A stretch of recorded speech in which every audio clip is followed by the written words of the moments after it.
Hey, everybody. Hello. Thank you for coming. Despite the advertisement, the gentlemen have left all their money back at their offices, so you'll have to go and apply over there to be able to get it. Hi, I'm Eric Goldberg. I've been in the games business first as a designer and more recently as an advisor and board member for 35 years. Some of my exits include Pixelberry Studios, Playdom, and PlaySpan. I have a much longer list of companies that have yet to realize their potential. This is an unusual year. We have 3 panelists for the first time in 6 years who have at least 3 investments in games each. And they are, from your left to right, Nabeel Hyatt, who is the general partner at Spark Capital, and his investments include Discord and Harmonix, and his firm has investments also in little-known companies called Niantic and Oculus, or rather, they've done an exit in Oculus. Yeah. Next to him is Gregory Milken, who is a managing director at March Capital Partners. His investments include GenVid Technologies and WaveDash. Gregory has also been a prolific personal investor, so when he makes distinctions between my and March's investments, but you have over 10 investments in games, correct? Possibly. Possibly. Yeah. Sorry, you have over 10, including the ones you can't admit to. Yeah. And next to him is Gordon Rubenstein of Raine Ventures, who has a ton of investments in games, including Super Evil Megacore, Kite and Lightning, Dojo Madness, and Machinima, which was an exit, of course. Yep. In any event, this is a very good time. 3 years ago, I had the privilege of doing this panel, and the result was that games were something that VCs were running away from. Not only is this a period in which games are back in fashion, but we are also at an unusual inflection point where there are no less than 5 sectors which are candidates for the next big thing, or at least the next medium thing. And those include AR, VR, esports, blockchain, and intelligent assistants. My purpose was, in the space of the limited time we have, to only cover 3. And I wanted to knock out 2, but these VCs went and disrupted my flow of my panel by saying they wanted to cover all 5. So I'm going to start with the most controversial.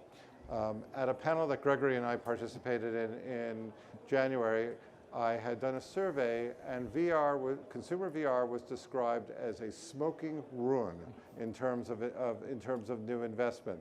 And in fact, of the 4 panelists then, they all announced that they were going to do 0 in the next year. Nabeel thinks that's red meat and wants to propose why VR will be something that he will be wanting to look at seriously in the next 12 to 18 months. Nabeel? Well, perhaps it's, thanks everybody, good to see y'all. Perhaps it's just because we're all contrarian, as you mentioned earlier, and you said something assertively, and so I had to take the opposite side. No, look, we are at Spark, we're very bullish about virtual reality. I think it's also a little bit of folly to try and time a market. We try and look for really, really good companies in any market, and I think if anything about virtual reality right now, I'll get to the timing of where I think VR is headed over the next couple of years, but I think it's actually not a dearth of good needed investments. I think it's a dearth of good ideas. I think we had 2 or 3 years ago, at the beginning of VR, a whole bunch of new ideas that are coming to the platforms about new modes of interaction, new types of gameplay, and if any of you have been booting up your HTC Vives or your Rifts over the last 6 to 9 months, you're just seeing less of that. I'm seeing less of that, not even finished games, but just in ideas. It seems like the space has become very, very quickly me too, where I'm making a slight variation of the other thing that nobody played last month. And so what I really hope for VR is that we see experimentation again, and we see really, really interesting creators creating new modes of interaction. I think investment dollars can follow that.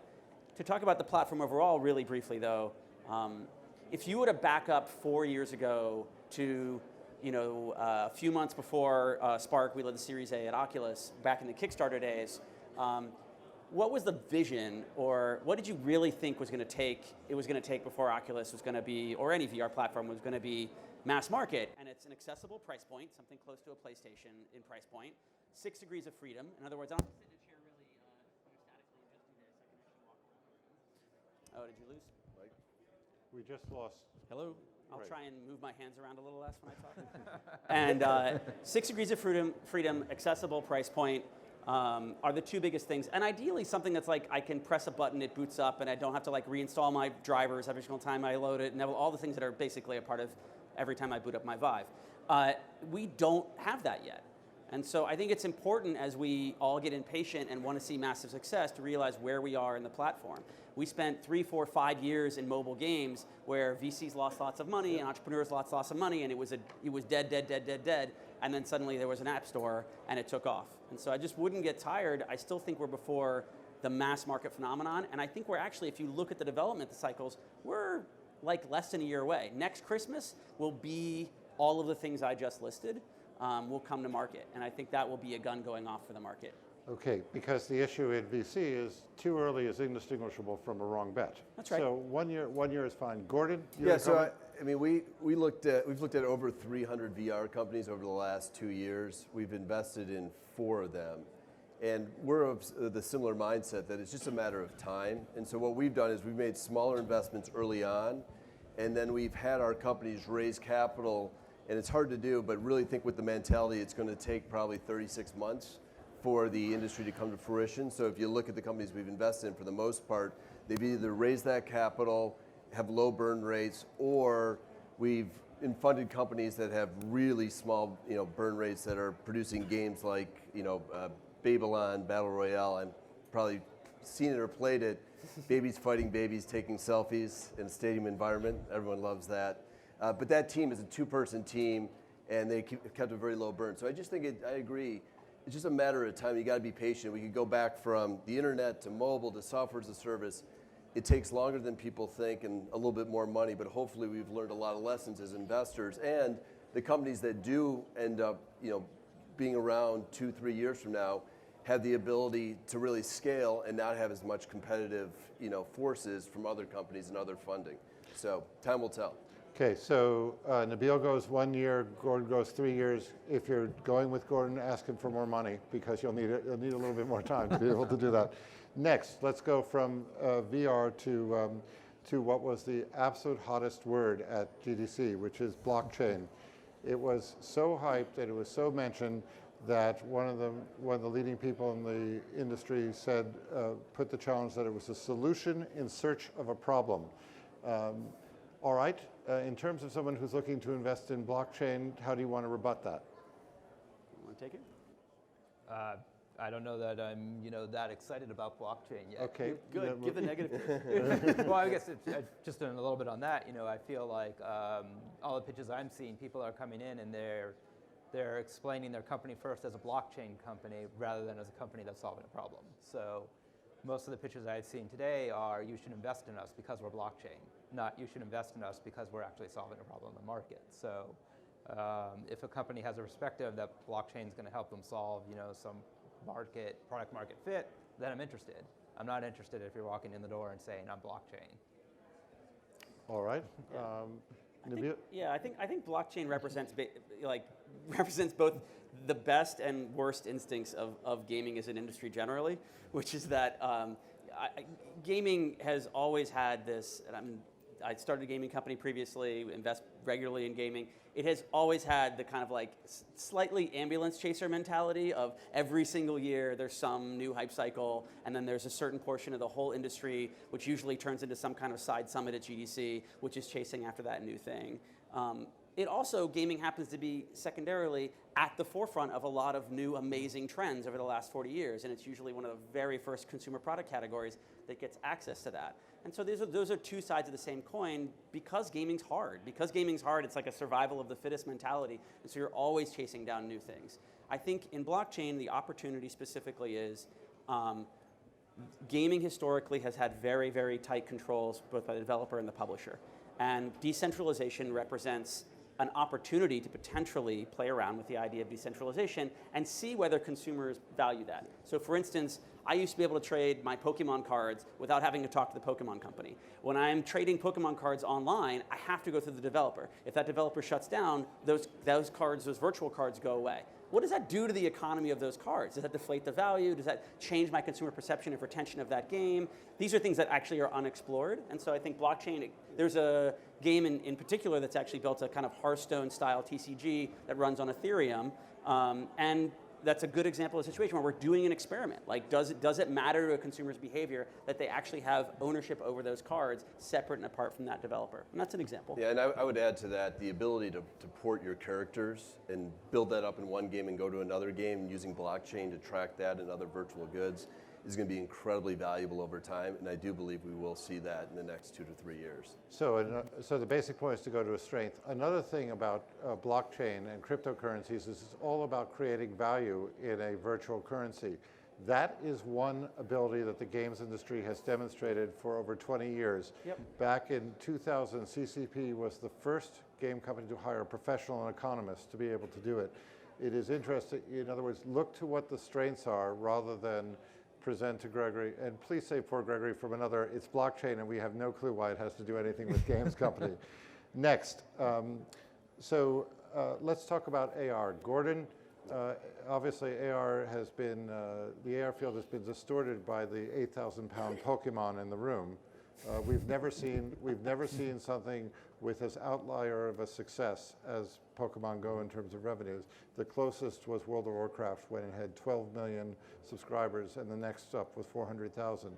But moving forward, we have not seen a great deal of AR success in the interim period.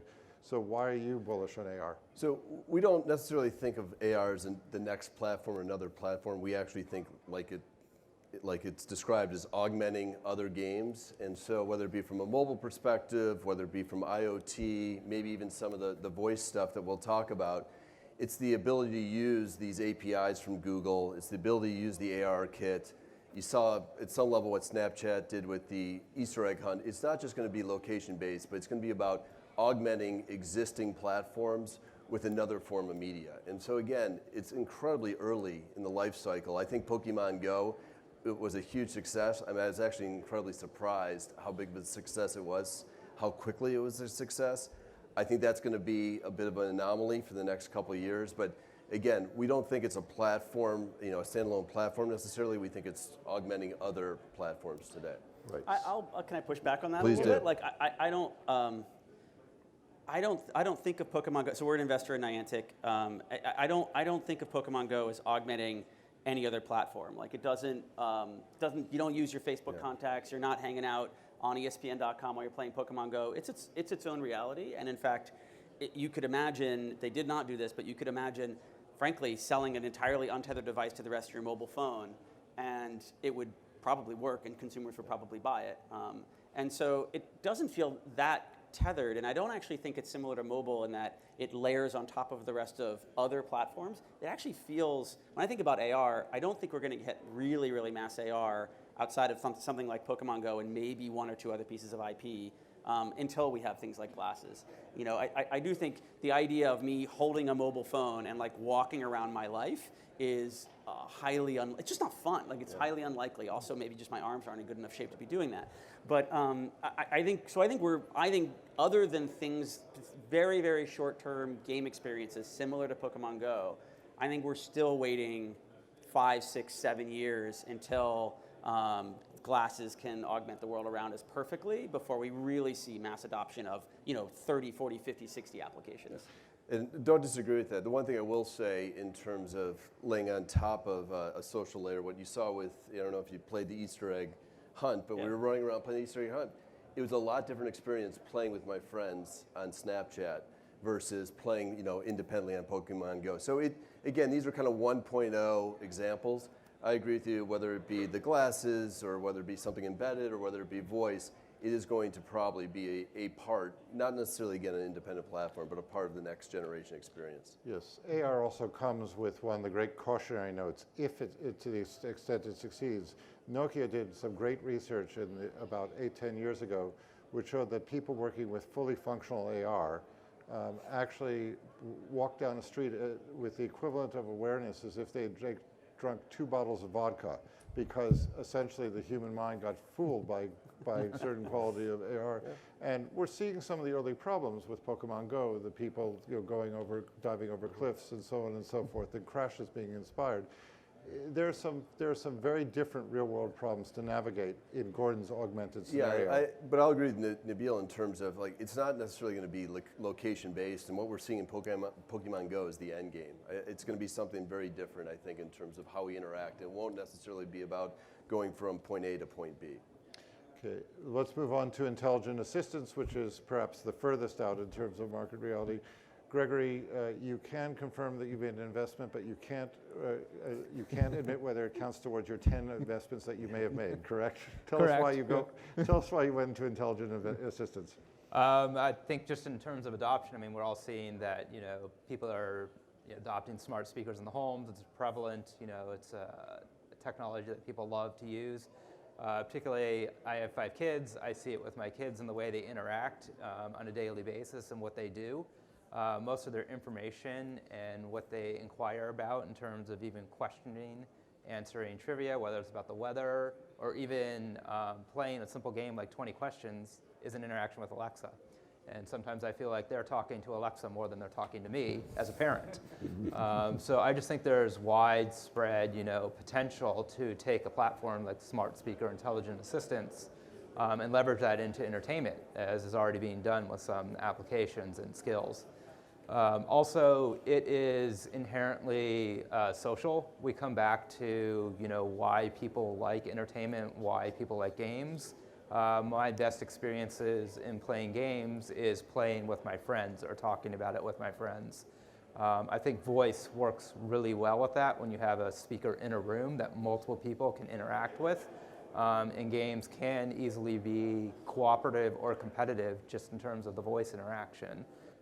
So I view it as a platform that's going to be lots of innovation. So we're looking at early adopters really defining success on that platform. And I think you saw back in the day people who were early and figured out in the apps marketplace could be very successful in defining what the experiences were there. So you're not bothered that the manufacturers have expressed no interest in games. There's no revenue mechanism for putting together. By the way, this worked with mobile phones. So I'm just, but in other words, you see enough promise that you're convinced that it'll get past this? I definitely do. I mean, I think so. They're not interested in now. When someone figures out a way to drive revenue, they're going to be interested, and have you there.